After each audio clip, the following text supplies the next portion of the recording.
Good day everyone and welcome to Poser's Full Movie Recaps. Our today's story is about a young woman who never aged and has lived for centuries.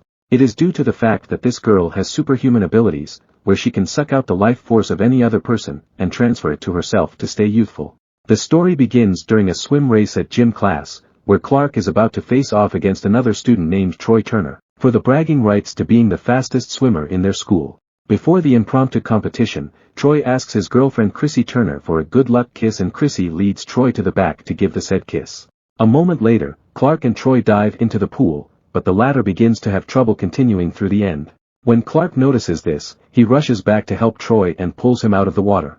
Everyone gets the shock of their life when they turn Troy's body on the ground, and see that the teenager gets transformed into an 80-year-old man.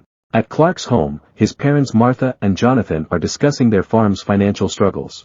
Martha suggests that she should ask her father for help, but Jonathan refused as he doesn't get along well with his wife's dad. Clark suddenly interrupts them and asks loudly why he never met his grandfather and complains that every time he is mentioned, it is met with uncomfortable silence. Jonathan vaguely says there is too much bad blood between them and leaves it at that.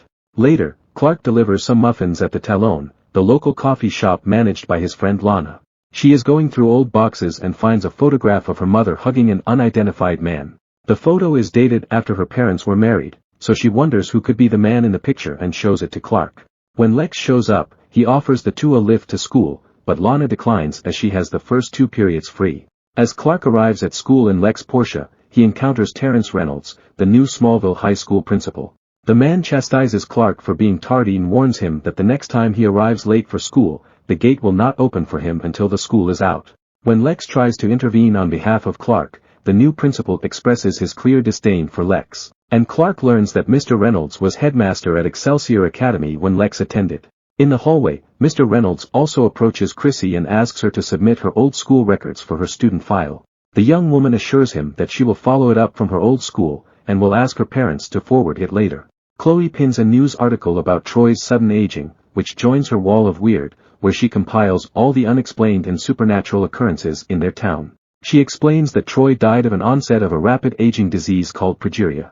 The only problem is, normal progeria makes a human age fast in over 10 years, but in Troy's case, he rapidly ages in a few seconds. Chloe adds that the coroner is performing a test to tell whether Troy had progeria, or if it is something unexplained and bizarre.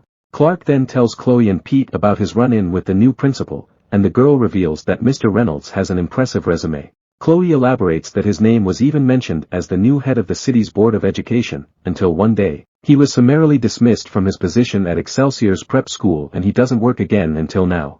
The trio then wonders why he ended up in their small town, but concludes that at least he's not a wall of weird material. After school, Clark helps Lana prepare for the School Spirit Week activity in the theater section of the Talon. They talk about Clark's estrangement from his own grandfather, and Lana shares that she still thinks about her mom's mysterious photograph. When Lana's Aunt Nell shows up, Clark suggests that she ask her about it. When Lana does, Nell merely says that Lana's mother loved her family, which makes the girl more curious. Meanwhile, William Clark visits Martha at the farm, and she reveals that she asked William without Jonathan's permission.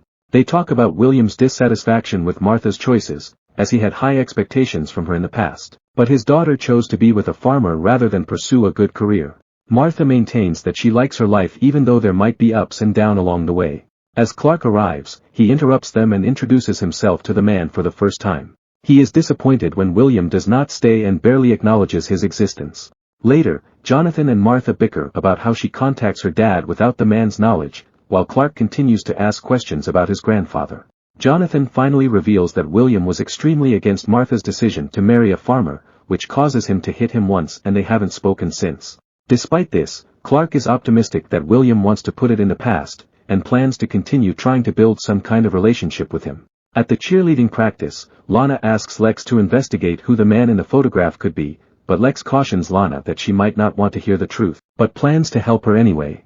The next day, Clark and Chloe discuss what could have caused Troy's death, as the girl recently get a hold of the autopsy report from the medical examiner. It states that Troy didn't have progeria, but his pituitary gland was empty, which is the gland responsible for producing hormones that control the aging process. And Chloe comments that it's like someone just sucked the youth right out of him.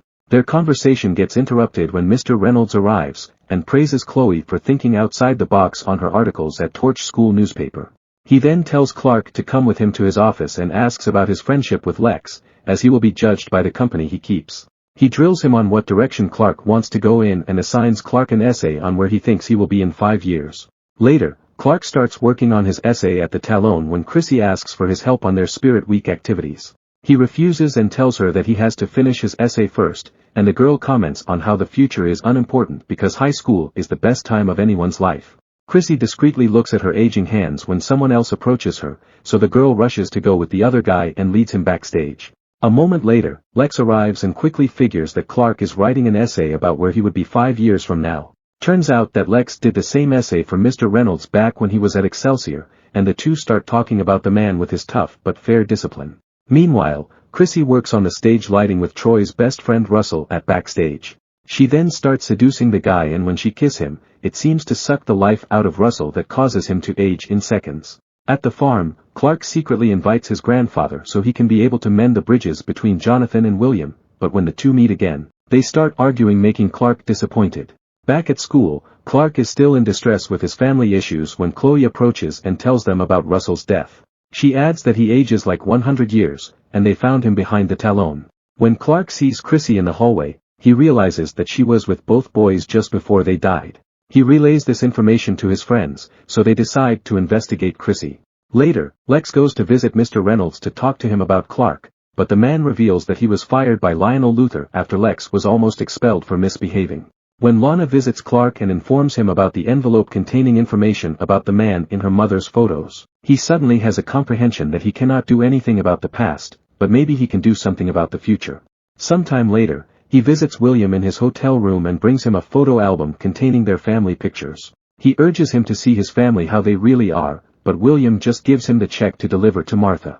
Principal Reynolds asks Chrissy again for her missing files, as he cannot be able to get a hold of her parents. She then tells him that she will give them to him that evening, before the Spirit Week performance at the Talon.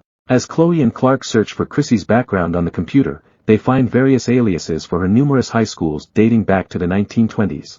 They figure that it's probably way back more, but digital records are only invented in recent years, so they have no way of tracing her back before the 20s.